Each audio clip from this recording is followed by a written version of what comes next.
오늘 함께 묵상할 하나님의 말씀 창세기 마지막 장입니다. 50장 1절부터 26절까지입니다. 요셉이 그의 아버지 얼굴에 굽으려 울며 입 맞추고, 우리는 지난주에 죽음을 앞둔 야곱의 12아들들에게 축복의 유언 들려주는 것을 함께 살펴보았었습니다. 하나님의 언약을 받은 야곱이 아버지로서 아들들에게 진솔하게 축복해주는 유언이었습니다. 그냥 덕담이 아니라 축복의 유언이었습니다. 듣는 아들들이 어떻게 듣는가 하는 것에 따라서 축복이 될 수도 있고 저주가 될 수도 있다는 사실도 우리는 살펴보았습니다. 잘못을 질책하는 유언 앞에서는 자신을 성찰하면 축복이 될 것입니다. 잘못을 고쳐가는 기회로 삼을 수 있다면 잘못을 질책하는 아버지의 유언은 축복이 될 것이기 때문입니다. 칭찬의 유언 앞에서는 자신의 과거를 감사하며 되돌아본다면 축복이 될 것입니다. 또한 그 칭찬 앞에서 교만해지지 않고 자신의 과거의 삶을 더욱 발전시켜가는 기회로 삼는다면 아버지의 유언은 더욱 큰 축복이 될 것입니다. 이렇듯 우리는 부모의 말씀, 하나님의 말씀을 듣는 자들로서 듣는 자세에 따라서 축복의 삶을 살 수도 있고 저주의 삶을 살 수도 있음을 살펴보았습니다. 유언의 말씀, 하나님의 말씀을 듣는 사람들의 마음가짐, 그 자세가 얼마나 소중한지 살펴보았어요.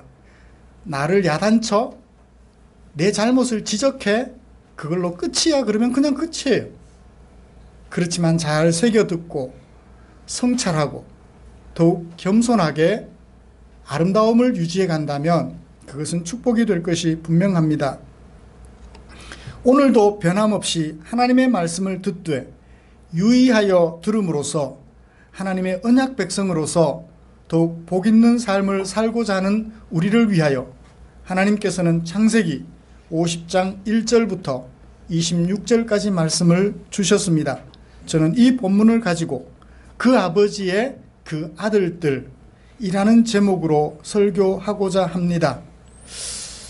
이 용어가 부정적 의미를 전할 때 많이 쓰죠. 그 아버지의 그 아들. 부정적인 의미로 쓰이기도 합니다만 긍정적인 의미로도 쓸 수 있죠.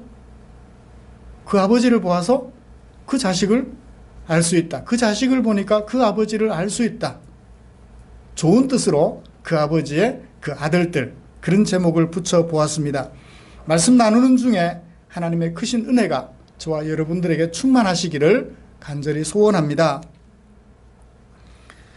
모세는 50장에서 창세기를 마무리하면서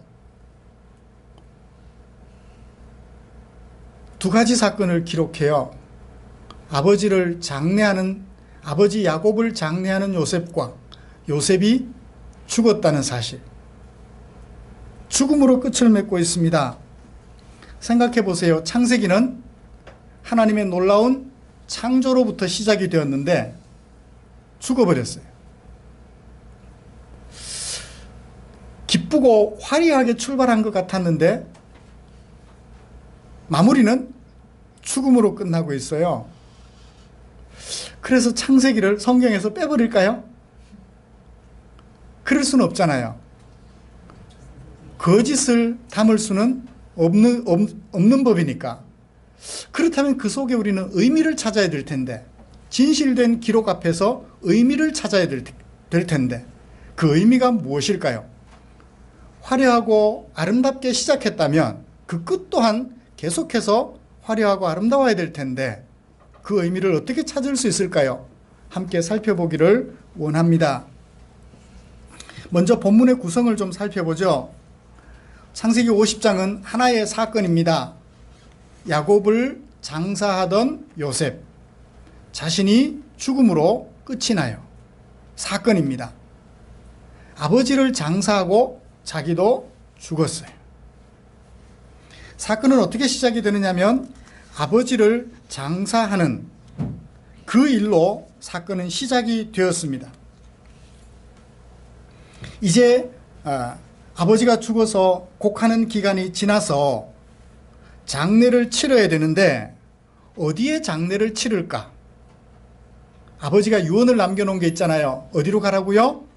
애굽 땅에 장사하지 말고 가나안 땅, 할아버지 아브라함이 준비해 놓은 가족 무덤에 장사해 달라고 유언을 남겨줬기 때문에 그 유언을 따를 것인가 자기 마음대로 할 것인가 기로에 서 있어요. 요셉은, 그리고 그 형제들은 다행스럽게도 아버지가 유언 남겨준 대로 아버지를 가나안 땅, 할아버지가 마련해둔 가족 묘지에 장사하려고 준비를 했습니다. 이제 장사를 하고 나니까 위기가 찾아왔어요. 무슨 위기가 찾아왔나요? 형들이 불안해지기 시작한 거예요. 애굽에 내려올 때도 누구 때문에 마음 편히 내려와서요? 아버지 때문에. 아버지가 있으면 동생이 어떻게 못할 거야. 그래서 내려왔는데, 그리고 애굽에 살 동안도 아버지 때문에 비교적 편안하게 살았어요. 아버지가 세상을 떠났어요. 어떻게 돼요? 불안하잖아요. 과연 아브라함의 언약을 이삭이 계승했고 이삭의 언약을 야곱이 계승했는데 야곱의 12아들들 모두가 다 하나같이 아버지 야곱이 하나님께로부터 받았던 그 언약을 계승하여 하나님의 언약 백성으로 설 수 있을까 없을까 기로에 섰어요. 만약에 이 야곱이 죽음으로써 장사가 끝남으로써 12아들들이 풍비박산이 난다면 야곱에게 주셨던 하나님의 언약은 12아들들에게 계승이 되나요? 중단이 되나요? 중단이 되고 말아요. 위기에 처해서요. 하나님의 언약이 너는 내 백성이라 생육하고 번성하여 땅에 충만하라 하셨던 그 하나님의 언약이 야곱으로 끝이 날 것인가? 야곱의 12아들들에게 계승이 될 것인가? 위기에 섰어요. 사건은 절정에 이릅니다. 결자 해지. 누가 풀어야 돼요? 요셉이 풀면 돼요. 형들은 불안해하니까. 왜요? 한 짓이 있잖아요. 요셉이 풀어줍니다. 두려워하지 마세요. 사건은 결말에 이릅니다. 이렇게 하여 형들과 요셉이 하나가 되어 야곱에게 주셨던 하나님의 언약을 12아들들 모두 하나같이 계승하여 큰 민족을 이루는 하나님의 언약이 성취되는 그 과정, 야곱의 언약이 12아들들에게 계승되는 것으로 사건은 절정에 이르렀고 그 결자 해지했던 요셉이 죽음으로써 그 다음 세대를 준비하는 것으로 사건은 끝이 납니다. 이런 본문을 가지고 저는 두 가지로 설교하려고 합니다. 하나는 아버지를 장사하는 형제들의 모습, 첫 번째로 살펴볼 것이고요. 그 다음에 장사 후에 하나가 되어 하나님의 언약을 계승하는 언약의 계승자로 서는 12아들들, 그렇게 살펴보면서 하나님의 은혜를 나눌까 합니다. 이 세상에서 가장 슬픈 일이 있다면 그건 뭘까요? 슬픈 의식, 바로 장례의식일 것입니다. 인생사에서 장례의식만큼 슬픈 일은 없어요. 좀 누가 아팠어요? 울어요. 좀 슬프죠? 헤어졌어요. 조금 슬퍼요. 죽었어요. 최고로 슬프죠. 인생에 있어서 장례의식만큼 슬픈 일이 없습니다. 헤어지니까.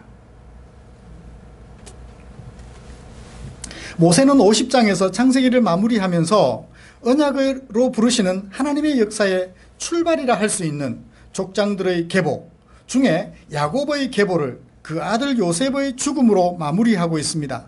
언약으로 시작된 족장들의 계보가 끝나버리는 것 같아요. 그렇다면 기독교는 아무런 의미가 없는 종교에 불과하게 됩니다. 하나님의 언약으로 부르심으로 시작이 되었는데 죽어서 끝나버리면 아무것도 의미가 없잖아요. 예수 왜 믿어요? 하나님 왜 믿어요? 그러나 언약으로 시작된 야곱의 족보는 결코 중단되지 않을 것입니다. 이제부터는 새로운 한 민족, 곧 12지파의 족보로 계승이 될 것입니다. 지금까지는 아브라함 한 사람, 이삭 한 사람, 그 아들 야곱 한 사람으로 언약이 계승되어 왔지만 이제부터는 12지파의 족보로 나뉘어져서 생육하고 번성하며 계승이 될 것입니다. 12지파의 족보가 펼쳐질 또 다른 출발점, 바로 죽음인 것입니다. 이삭의 족보가 시작될 그 출발점이 아브라함의 죽음이었듯이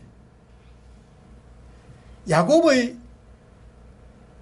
족보가 시작될 그 출발점이 아버지 이삭의 죽음이었듯이 12지파의 새로운 족보의 출발점이 아버지 야곱의 죽음이었던 것입니다. 야곱의 죽음은 언약 백성들이 땅의 티끌같이 하늘의 별같이 바다의 모래같이 많게 된다는 하나님의 언약의 출발이 되는 것입니다. 계속 한 사람만 계승되면 어떻게 되겠어요? 하늘의 별같이 언제 돼요? 세 사람을 거친 다음 이제 12지파로 그 족보가 계승되는 것을 보게 됩니다. 요셉을 알지 못하는 애굽 왕과 사람들에 의하여 애굽에 이른 야곱 자손 70명의 소리 없는 역사, 생육하고 번성하여 땅에 충만해가는 새로운 역사가 이제 시작되는 출발점이 바로 창세기 50장이라는 것입니다. 여기서 장사의 의미를 우리는 살펴볼 필요가 있습니다. 장사, 그것은 슬픈 일일까 기쁜 일일까? 슬픈 일일까 기쁜 일일까? 장사는 슬픈 일이에요 기쁜 일이에요? 슬픈 일이에요?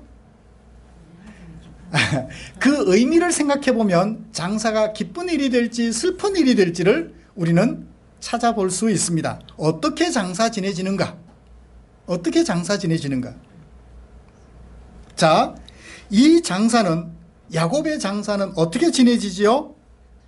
아버지 야곱의 유언대로 진행이 되는가요? 애굽 왕 바로가 제안하는 대로 애굽의 국장으로 진행이 되는가요? 아버지의 유언대로 진행이 돼요. 야곱이 죽자 요셉이 왕에게 아뢰입니다. 내 아버지 돌아가셨습니다. 그래? 네가 이 애굽에서 한 일이 있으니 너의 아버지를 내 아버지처럼 존중해 줄게. 아마 그러셨을지, 그렇게 말했을지도 모르겠어요. 그리고 내 아버지를 장례 치르는 것처럼 거대하게 국장으로 치러줄게. 어쩌면 그랬을지도 모르겠습니다.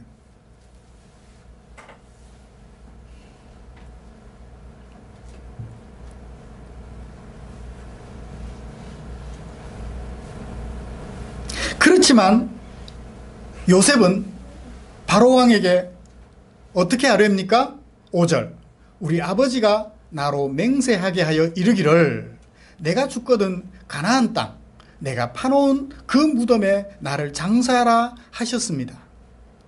그러므로 왕이시여 내 아버지를 존중해가지고 애굽의 국장으로 치러주시겠다 하는 그 의도를 너무너무 고맙게 받겠습니다. 그렇지만 내 아버지의 유언을 따라서 가나안 땅에 장사하고 싶습니다. 라고 말을 했어요. 요셉은 아버지의 유언을 더욱 충실하게 따랐습니다. 그랬는데 결과는 어떻게 됐나요? 애굽 왕이 그 애굽의 모든 귀족들, 내노라 하는 사람들을 다 장례 행렬에 포함시켜서 어디로 보내나요? 가나안 땅으로 보내요. 요셉이 가고자 하는 그곳으로 보냅니다. 여러분 생각해 보세요. 애굽이 아니라 저 북쪽, 적어도 행렬에 가려면 한 달은 가야 할 그 먼 길에 많은 귀족들을 딸려서 보낼 정도 같으면 애굽에서 장사를 지냈으면 어땠을까요? 생각해 보세요. 애굽에서 장사를 치렀다면 왕이 어떻게 했을까요? 상상 그 이상이죠? 가나안 땅에 가서 하는데도 그 정도였다면 애굽에서 했다면 그 장사가 어땠겠어요? 여러분, 이게 세상의 장래 풍속이에요. 세상의 장래 풍속은 신분에 맞게, 신분이 그만큼 안 되면 장래만큼이라도 그 높은 사람들의 신분에 걸맞게 장래 행사를 치르고자 해요. 왜 그렇습니까? 마지막 가는 길 잘 보내드려야죠. 다시 못 만날 길로 가는데 잘 보내드려야죠. 그러므로 내 힘에 과하게 해서 대접해 드리고자 하는 것이 세상의 장사 풍습입니다. 다시 못 만나니까 최고의 예우를 갖춰서, 그래서 시골에 촌농부가 돌아가셨더라도 장례를 부족하게 하면 동네 사람들이 욕해요. 그래서 어떻게 해요? 논밭전지를 팔아서라도 아버지 장례를 제대로 하려는 거예요. 요즘같이 뭐 화장하고 그러면 뭐 간단하기도 하지만 옛날 같으면 그 장례 행렬이 컸죠. 장례 행렬의 모습을 와서 그 집의 신분이나 뭐 세상 살면서 형편 정도를 짐작해 볼 수 있잖아요. 그렇습니다. 세상의 장례는 이처럼 호화롭게 내가 할 수 있는 최고의 예를 갖춰서 슬픔을 표시합니다. 다시 못 만날 곳으로 헤어지니까요. 그런데 이 요셉은 어떻게 합니까?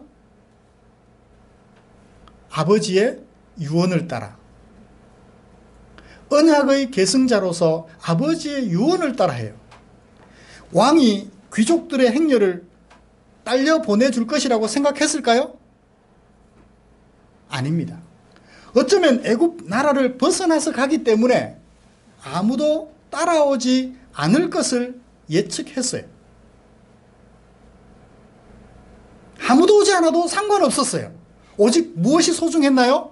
아버지가 남겨준 유언, 곧 하나님의 언약을 생각하는 그 유언이 요셉에게는 더욱 중요했던 것입니다. 호화로움, 내 신분을 드러낼 수 있는 기회, 이런 것 다 내려놓고 오직 아버지의 유언, 하나님의 언약 백성으로서 아버지가 남겨준 그 유언을 소중히 여겼던 것입니다.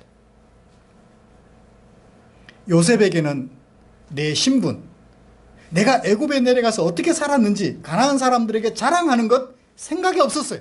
안중에 없었습니다. 오직 염두에 두는 것은 무엇인가요? 야곱, 아버지 야곱이 하나님께로부터 받았던 그 언약을, 내가 계승할 언약의 계승자라는 그 사실만을 마음에 새겼던 것입니다. 화려함, 영화, 아무것도 관심에 두지 않았습니다. 오직 내가 아버지처럼 언약 백성임만을 기억하는 요셉이었습니다.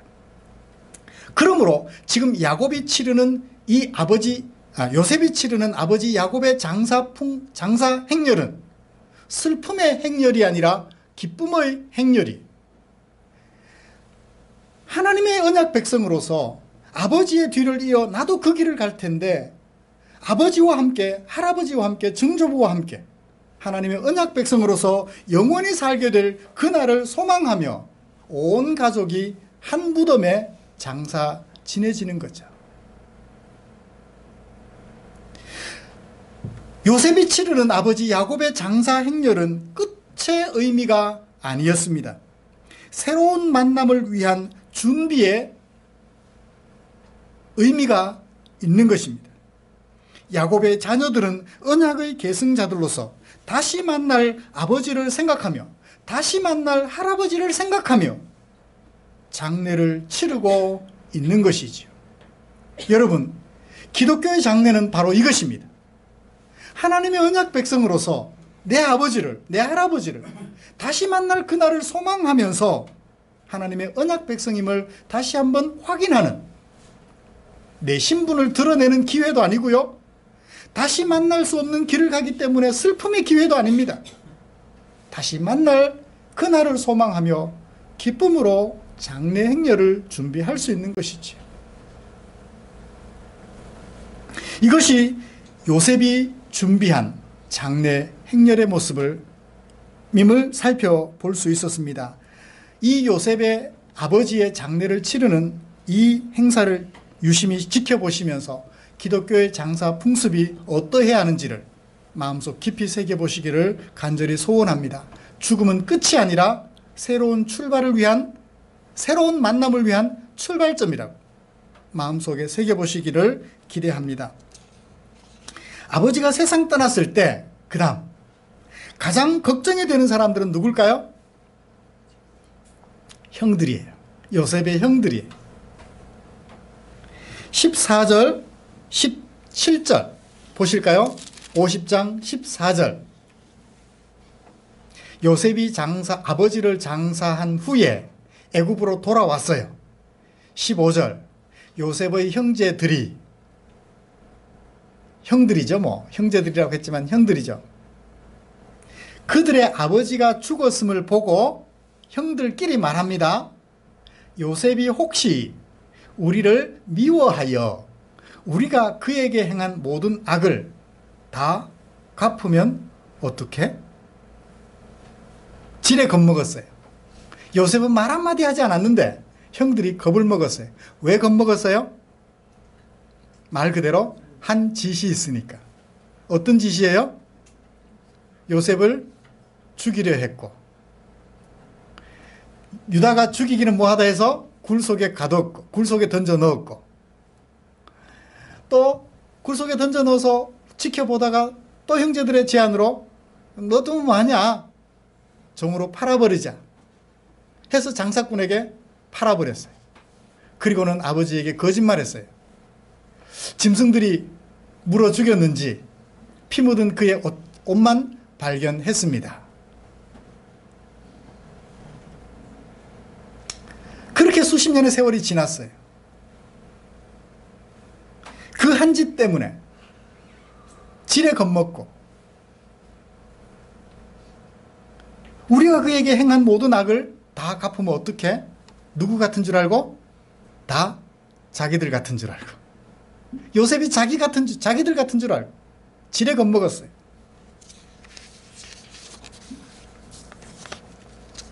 그러면 그동안에는 어떻게 이렇게 하나가 되어 살 수 있었죠?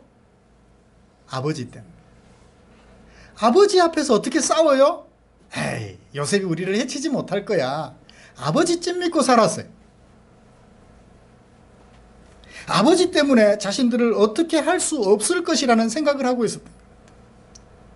불안했을까요? 평안했을까요? 불안하죠. 언젠가는 아버지가 가실 텐데, 언젠가는 아버지가 가실 텐데 어떡하지?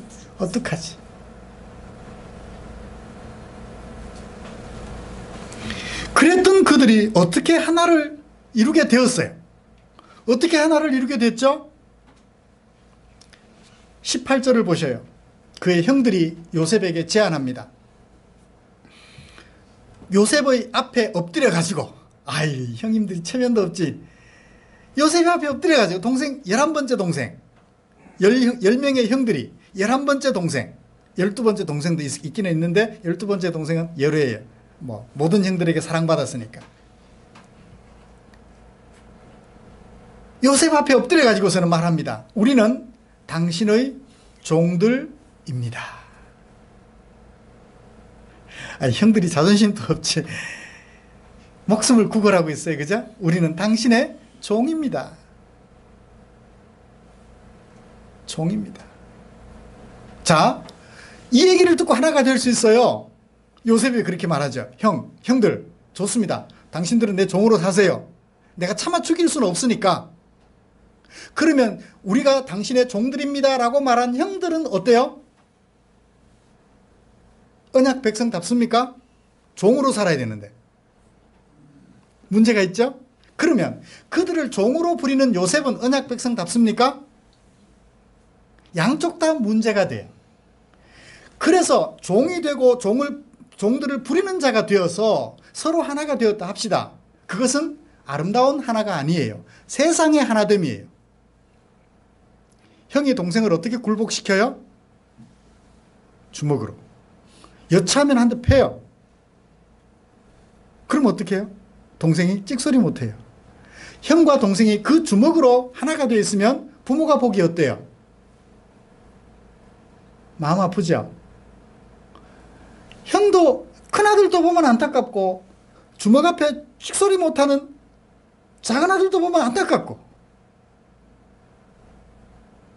그죠?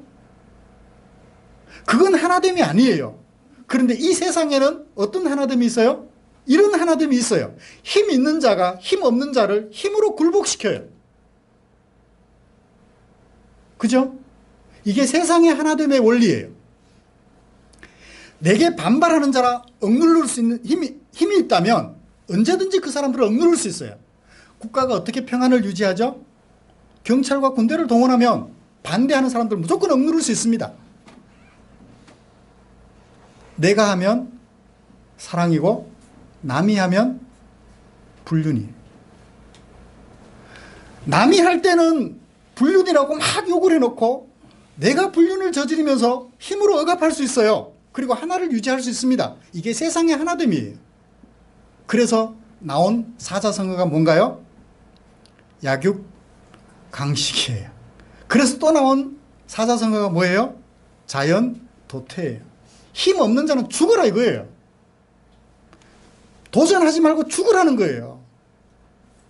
그래서 하나됨을 유지하고 있는 것입니다. 힘 있는 자들은 그걸 뭐라고 그래요? 질서라 그래요. 내게 도전하지 말라는 거예요. 내게 힘이 있으니까. 요셉이 만약에 그랬다 합시다. 형들 그래요. 당신들 내 종으로 사세요. 질서를 유지했어요. 힘이 있으니까. 애굽의 총리잖아요. 형들은 이국에서 흘러들어온 다민족이라고요. 다문화 가족이라고요. 그렇다면 가진 힘으로 억압해서 하나됨을 유지할 수 있어요. 그러나 그것은 언약 백성으로서 하나됨은 결코 아닙니다. 그렇다면 어떤 하나를 이루었을까요? 21절을 보세요. 19절 요셉이 그렇게 말하는 형들에게 말합니다.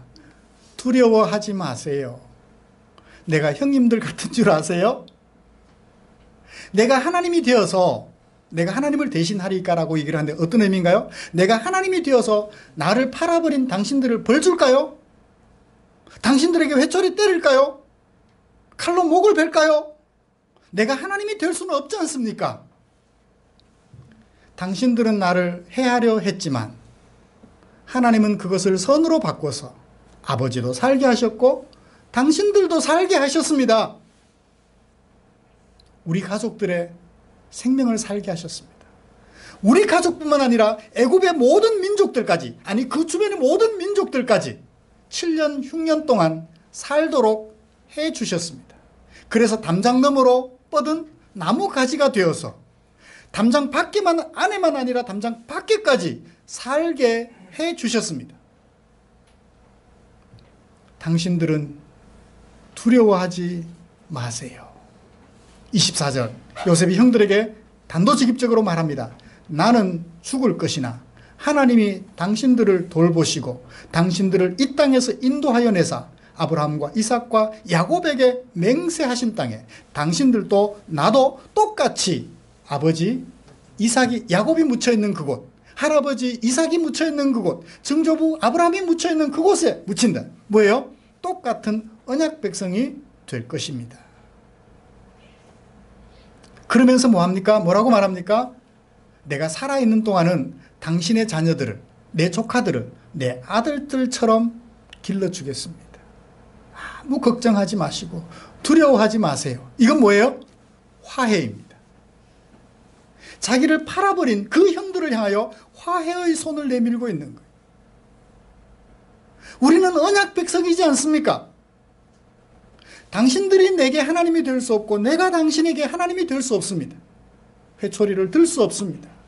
우리는 회초리를 드시는 하나님 앞에서 동일한 언약 백성이지 않습니까? 그러면서 내가 당신들 돌봐줄게요. 걱정하지 마세요.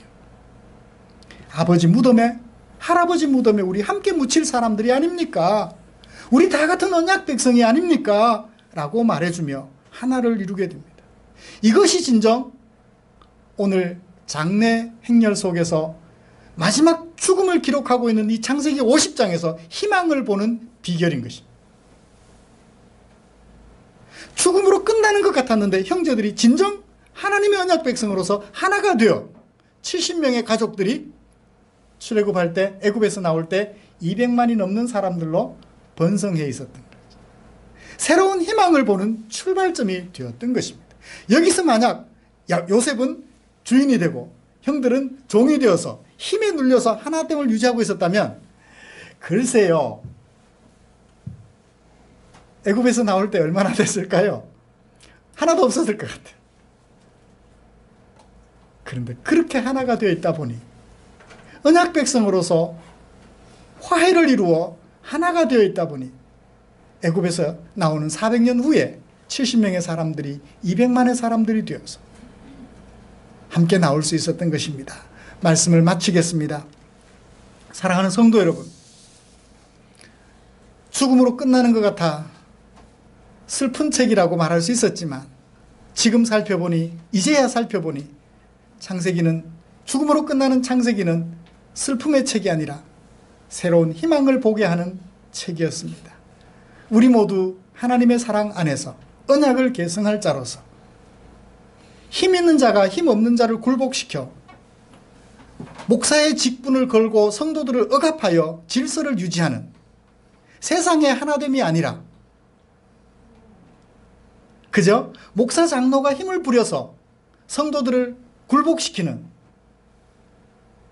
그런 힘이 지배되는, 권세가 지배하는 하나됨이 아니라 화해로 인하여 하나가 되는 하나님의 언약 백성으로서 하나됨을 유지하는 야곱의 12형제 같은 우리 포항충정교회 성도들 되어주시기를 주님의 이름으로 축복합니다.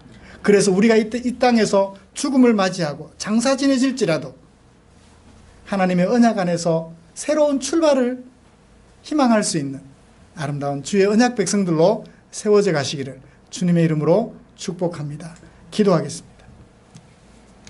하나님 아버지, 고맙습니다.